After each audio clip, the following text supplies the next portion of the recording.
312장 찬송 312장 같이 찬송하시며 오늘 이 하루도 우리 주님과 함께 새날을 시작하겠습니다. 우리 찬송가 312장 너 하나님께 이끌리어 우리 같이 찬송하시겠습니다. 너 하나님께 이끌리어 일평생 주만 바라면 너 어려울 때 힘 주시고 언제나 지켜주시리. 주 크신 사랑 믿는 자 그 반석 위에 서리라. 너 설레는 맘 가다듬고 희망 중 기다리면서 그 은혜로신 주의 뜻과 사랑에 만족하여라. 우리를 불러주신 주 마음에 소원하신다. 주 찬양하고 기도하며 내 몸부림 힘써다 하라. 주 약속하신 모든 은혜 내게서 이루어지리라. 참되고 의지하는 자 주께서 기억하시리.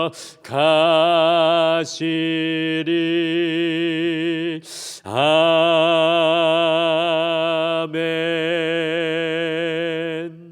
우리 다 같이 기도하시겠습니다. 하나님 아버지, 우리의 일평생이 주님께 이끌릴 수 있도록 우리를 붙들어 주옵소서. 너무나도 많은 순간에 주님께서 내 삶에 찾아와 주시고 주님께서 내 삶을 도우실 것을 고백하며 기도는 하지만 오늘 이 찬양의 고백처럼 내가 주님께 이끌리겠습니다. 주님 나를 이끌어 주시옵소서. 주님 이끄시는 대로 나아가겠습니다라는 믿음의 결단은 너무나 부족함을 오늘 이 하루를 시작하며 다시금 깨닫습니다. 우리가 주님을 이끄는 삶이 아니라 주님이 나를 이끌어주는 그 삶의 자리가 오늘 이 하루 되게 하여 주시고 주님께서 오직 우리를 앞서가 주시옵소서. 오늘도 우리를 향한 주의 말씀으로 이 하루를 시작하오니 말씀의 은혜와 성령의 능력을 더하여 주실 줄 믿고 예수님의 이름으로 기도드리옵나이다. 아멘. 우리 하나님 말씀은 사도행전 우리 18장의 말씀을 같이 보시겠습니다. 사도행전 18장입니다. 사도행전 18장 18절에서 23절 말씀입니다. 사도행전 18장 18절에서 23절 말씀, 신약성경 220페이지에 있습니다. 신약성경 220페이지 사도행전 18장 18절에서 23절 말씀, 우리 다 같이 한 목소리로 읽겠습니다. 시작. 바울은 더 여러 날 머물다가 형제들과 작별하고 배 타고 수리아로 떠나갈새 브리스길라와 아굴라도 함께하더라. 바울이 일찍이 소원이 있었으므로 갱그레아에서 머리를 깎았더라. 에베소에 와서 그들을 거기 머물게 하고자 하고 자기는 회당에 들어가서 유대인들과 변론하니 여러 사람이 더 오래 있기를 청하되 허락하지 아니하고 작별하여 이르되 만일 하나님의 뜻이면 너희에게 돌아오리라 하고 배를 타고 에베소를 떠나 가이사랴에 상륙하여 올라가 교회의 안부를 물은 후에 안디옥으로 내려가서 얼마 있다가 떠나 갈라디아와 브루기아 땅을 차례로 다니며 모든 제자들 굳건하게 하니라. 아멘.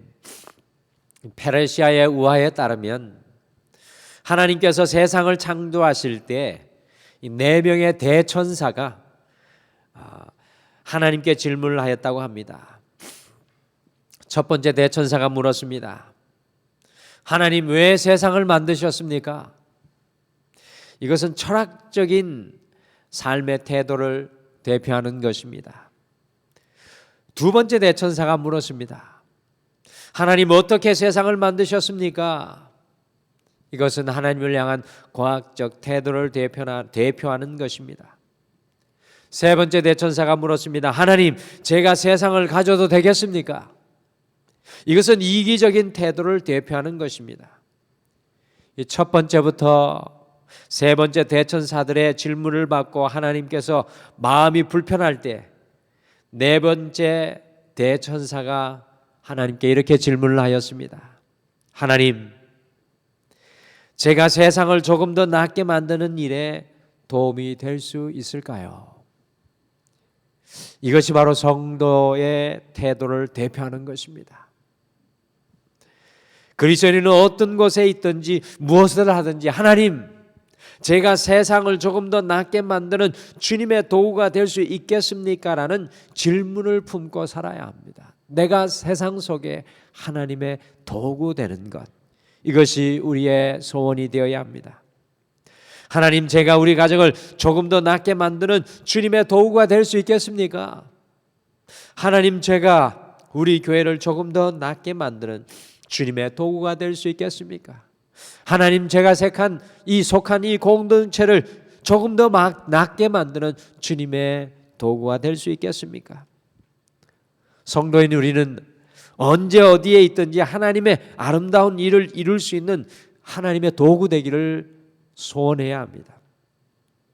우리가 이 하루를 시작하며 예배로 이 시간을 깨우는 이유가 바로 그것입니다. 하나님, 선물로 주신 이 하루 속에 제가 주님의 사랑의 도구로 살아가게 하옵소서.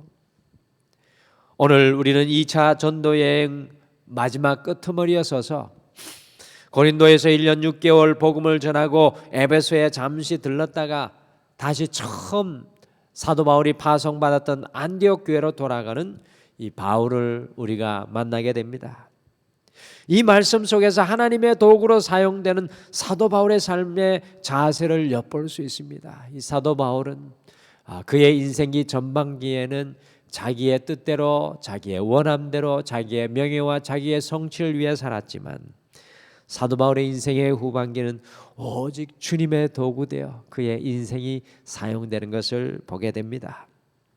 그래서 오늘은 사도 바울의 삶의 자세, 이 사도 바울의 삶의 자세라는 제목으로 하나님의 도구인 사도 바울이 어떤 믿음의 삶의 자세로 살았는지 돌아보면서 오늘 말씀이 우리에게 보여주는 그리스도인의 삶의 자세, 하나님에게 우리에게 원하는 삶의 자세를 우리 또한 배우고 다시 한 번 더 하루를 시작하며 주님 앞에 우리의 삶을 올려드리며 기도하는 이 시간이 되시기를 축복합니다.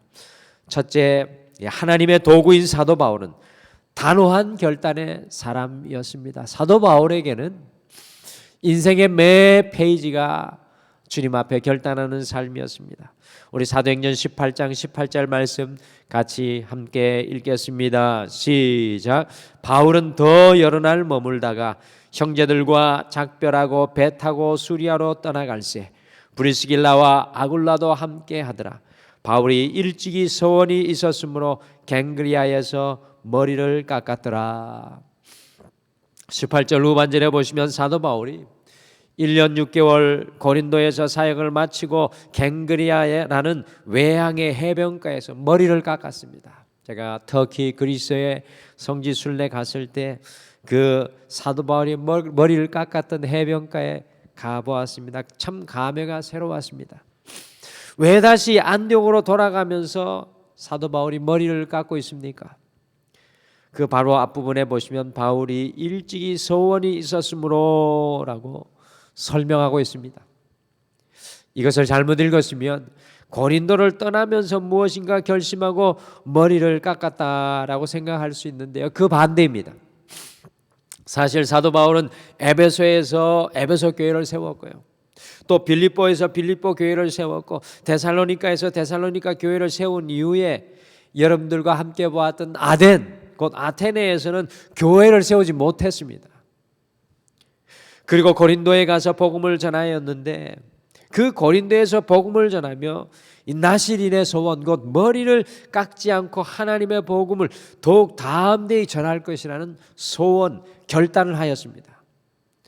사도행전 18장 9절과 10절에 보시면 하나님께서 사도 바울에게 고린도 성에서 복음을 전하는 것을 두려워하지 말고 담대히 전하라고 하고 있습니다. 사실 아테네에서 복음을 전하는 것을 실패한 이후에 이 고린도에 와서 그 마음의 어려움과 두려움을 느꼈던 사도 바울은 무려 1년 6개월 동안 단호한 믿음의 결단으로 머리까지 깎지 않고 복음을 전하였습니다. 그리할 때 고린도에 놀라운 부흥의 역사가 일어났을 뿐만 아니라 건강한 고린도 교회가 그곳에 세워지게 되었습니다. 사랑하는 성도 여러분, 우리가 주님의 도구로 살아가기 위해 날마다 우리에게 필요한 것이 이것입니다. 성도에게는 단호한 믿음의 결단이 필요합니다. 우리가 살아가는 이 세상 속의 성도인 우리는 믿음의 방향으로, 믿음의 자리로 나아가는 결단이 필요합니다. 그리스도인들은 어제와 똑같은 또 하루의 연장된 삶을 사는 사람들이 아닙니다. 여러분들 착각하시면 안 됩니다. 어제와 똑같은 하루를 사는 것이 아닙니다. 날마다 단호한 믿음의 결단으로 이 하루를 하나님의 새날로 바꾸어 사는 사람들이 그리스도인들입니다. 이 날이 하나님의 새날 되게 하시기를 바랍니다. 오늘 이 시간 하나님께서 과연 우리 자신과 우리 가정과 우리 직장과 사업과 교회를 위해 우리가 단호하게 믿음의 결단을 하기를 원하시는 것이 과연 무엇입니까? 단호한 믿음의 결단으로 오늘 이 하루 주님과 함께 동행하시며 하나님의 역사를 이루시는 주님의 도구 되시기를 간절히 축복합니다. 둘째, 하나님의 도구인 사도 바울은 하나님의 뜻을 붙잡는 사람이었습니다. 하나님의 뜻이 사도 바울의 인생의 방향이었고 사도 바울의 추구였으며 사도 바울의 생명과 인생의 존재 목적이었습니다. 사도행전 18장 20절과 21절 같이 읽겠습니다. 시작. 여러 사람이 더 오래 있기를 청하되 허락하지 아니하고 작별하여 이르되 만일 하나님의 뜻이면 너희에게 돌아오리라 하고 배를 타고 에베소를 떠나. 오늘 사도 바울이 안디옥 교회로 돌아가면서 고린도에서 안디옥 교회로 돌아가면서 에베소 교회에 들러가지고 그들에게 말씀을 전하였을 때 에베소 교회 성도들이 바울을 간절하게 붙잡으면서 더 오래 있기를 간청했습니다. 사실 에베소 교회는요, 소아시아 교회 중에서도 굉장히 전망이 좋은 교회, 아니 가장 전망 좋은 교회, 가장 부흥한 교회, 가장 안정적인 교회, 그리고 성도들이 바울에게 굉장히 호의를 베풀면서 더 머물러 달라고 붙잡고 있습니다. 사역자인 바울이 머물기에 얼마나 더 좋은 것이고 얼마나 더 행복한 것입니까? 이런 것이 어디 있습니까? 그런데 사도 바울의 대답이 우리를 놀라게 합니다. 무엇이라고 합니까? 만일 하나님의 뜻이면 너희에게 돌아오리라고 작별하고 뒤도 돌아보지 않고 에베소를 떠나는 바울을 봅니다. 사도 바울은 자신의 유익과 안일과 성공을 구하는 사람이 아니었습니다. 사도 바울은 오직 하나님의 뜻을 구하며 사는 사람이었습니다. 지금 이 순간 하나님의 뜻은 또 다른 전도 여행을 위해 다시 예루살렘으로 돌아가고 안디옥으로 돌아가는 것이 사도 바울을 향한 하나님의 뜻이었습니다. 여러분들, 이 얼마나 고된 삶이었습니까? 그럼에도 불구하고 사도 바울은 하나님의 뜻을 붙잡는 삶을 살아가는 것을 보게 됩니다. 미국 캘리포니아의 대재벌이면서도 인품이 훌륭해서 존경받는 한 상원 의원이 있었습니다. 어느 날 그분이 사랑하는 외아들을 사고로 잃어버리고 말았습니다. 그는 삶의 의미와 희망을 잃고 자신의 삶이 끝났다고 생각하고 탄식하며 하루하루를 지냈습니다. 그러던 어느 날 꿈에 아들이 나타났습니다. 아빠, 왜 낙심하세요? 미국에 얼마나 많은 젊은이들이 있나요? 저 대신에 그들을 위해 일해 주시고 사랑해 주세요. 그러면 그들이 아빠의 아들들이 될 거예요. 꿈에서 깬 그는 곧 자신의 전 재산을 털어서 대학을 세웠습니다. 그리고 많은 장학금을 주고 인재들을 모아 그 대학을 세계 최고의 명문으로 키워냈습니다. 그가 바로 스탠포드 의원입니다. 여러분들, 스탠포드 미국의 세 손가락 안에 드는, 전 세계의 5손가락 안에 드는 대학교 아시죠? 그가 바로 스탠포드 의원입니다. 그는 세상을 떠날 때도 자신의 전 재산을 장학금으로 쓰라는 유언을 남기고 죽었습니다. 결국 그는 시련을 통해 더 큰 일을 했습니다. 그처럼 어떤 시련이 있어도 거기에 하나님의 뜻이 있음을 믿고 시련을 창조적 에너지로 승화시켜야 합니다. 사랑하는 성도 여러분, 우리 역시도 사도 바울과 같이 하나님의 도구로 모든 일에 하나님의 뜻을 먼저 살피고 이미 벌어진 일이라면 그것도 하나님의 뜻으로 생각하고 그 터전 위에 과감히 주님의 뜻을 붙잡고 새 일을 시작하기를 소원해야 합니다. 우리의 삶의 자리가 어디에 있든지 간에, 때로는 우리가 병들어도, 때로는 우리가 성공할지라도, 때로는 우리의 삶의 자리가 어둡고 아플지라도 그곳에서 하나님의 뜻을 볼 수 있는 영안의 눈이 열려야 합니다. 우리가 하나님의 뜻을 붙잡고 살아갈 때 하나님께서 우리의 삶에 놀라운 새로운 부흥을 주실 줄 믿습니다. 하나님의 뜻을 구하며 오늘 이 하루도 시작하시기를 바랍니다. 마지막으로 하나님의 도구인 사도 바울은 열정의 사람이었습니다. 이 사도 바울 하면 이 열정의 사람인 것을 우리가 잊을 수 없습니다. 22절, 23절을 같이 읽겠습니다. 22절, 23절은 사실을 숨가쁘게 읽으셔야 합니다. 같이 읽겠습니다. 시작. 가이사랴에 상륙하여 올라가 교회의 안부를 물은 후에 안디옥으로 내려가서 얼마 있다가 떠나 갈라디아와 브리기아 땅을 차례로 다니며 모든 제자를 굳건하게 하니라. 이 두 절에 숨이 턱 밑에까지 찬 사도 바울을 발견합니다. 사도 바울이 하나님의 뜻을 쫓아서 고린도에서 에베소, 그리고 배를 타고 지중해를 건너서 예루살렘에 올라가서 2차 선교 여행 선교 보고를 하고 또 무려 예루살렘에서 북쪽으로 480km를 올라가서 파송교인 안디옥 교회에 도착하여 선교 보고를 한 이후에 23절에 보시면 숨 돌릴 여유조차도 없이 얼마 있다가 다시 제3차 전도 여행을 떠나고 있는 것을 봅니다. 소아시아, 그리고 다시 유럽으로 돌아가며 복음을 전합니다. 아마도 그 순간에 사람들이 사도 바울에게 많은 권고를 하였을 것입니다. 바울 선교사님 이제 좀 쉬세요. 그러나 그는 얼마 있다 지체치 않고 제3차 선교 여행을 떠났습니다. 이와 같이 바울의 마음에 도저히 억누를 수 없는 복음의 전파의 열정이 있었습니다. 사랑하는 성도 여러분, 바울은 주님 주신 열정으로 사는 사람이었습니다.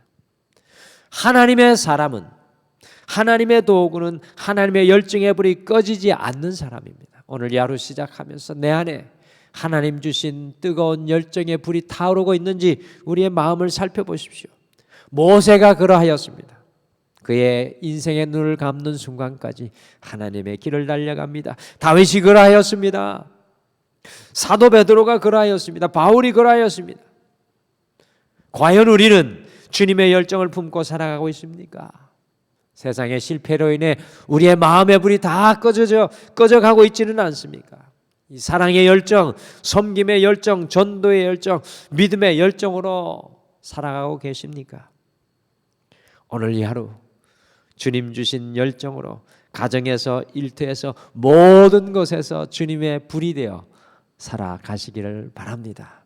우리가 있는 자리가 하나님의 사랑의 그 소멸의 역사가 일어날 줄 믿습니다.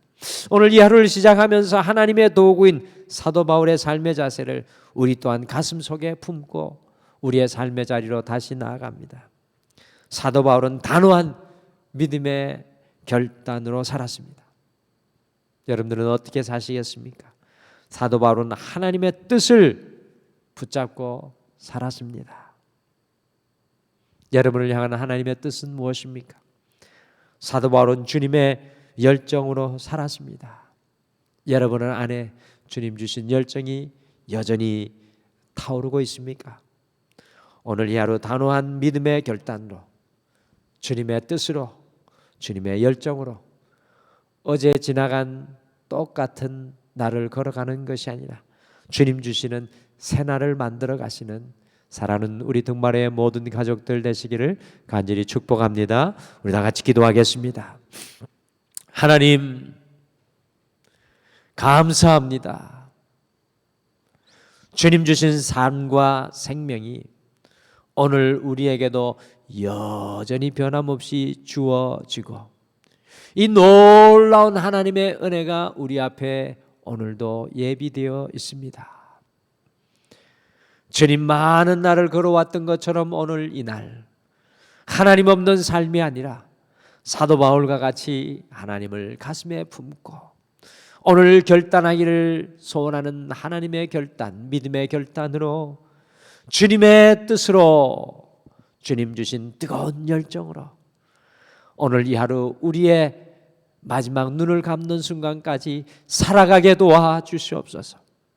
우리를 덮고 있는 삶의 어두움, 아픔들, 때로는 우리 앞에 있는 문제들, 연약함들 앞에 믿음으로 선포하게 도와주시옵소서. 그리하여 오늘 이 하루 온전히 우리가 하나님의 도구의 자리에 서게 도와주시옵소서. 오늘도 우리의 마음을 열어 기도합니다. 생각지도 않았던 하나님의 뜻, 내가 내 삶을 붙잡고 내가 소원하는 것만 바라보다가 보지 못했던 하나님의 뜻이 오늘 이 아침에 우리의 가슴 속에 채워지게 하여 주시옵소서. 우리 사랑하는 모든 성도님들을 주님의 손에 올려드리며 예수님의 이름으로 기도드리옵나이다. 아멘. 하늘에 계신 우리 아버지여, 이름이 거룩히 여김을 받으시오며 나라가 임하옵시오며 뜻이 하늘에서 이루어진 것 같이 땅에서도 이루어지이다. 오늘 우리에게 일용할 양식을 주시옵고 우리가 우리에게 죄 지은 자를 사하여 준 것 같이 우리 죄를 사하여 주시옵고 우리를 시험에 들게 하지 마시옵고 다만 악에서 구하시옵소서. 나라와 권세와 영광이 아버지께 영원히 있사옵나이다. 아멘. 오늘 이 하루를 시작하며 두 가지를 먼저 기도하고 고백하겠습니다. 첫째로 우리 자신, 가정, 직장과 사업을 위해 단호한 믿음의 결단으로 살아가게 하옵소서라고 기도하시기를 바랍니다. 두 번째, 지금 이 순간 우리를 향한 하나님의 뜻이 무엇인지 알게 하옵시고 하나님의 그 뜻을 붙잡고 주님 주시는 능력과 힘으로 열정적으로 살아가게 하옵소서라고 기도하시기를 바랍니다. 그리고 오늘도 주님 앞에 우리의 모든 것을 아시는 주님 앞에 여러분의 마음과 연약함을 쏟아놓고 하나님의 뜻을 구하시기를 바랍니다. 우리 다 같이 기도하시겠습니다. 아버지 하나님, 참으로 감사합니다.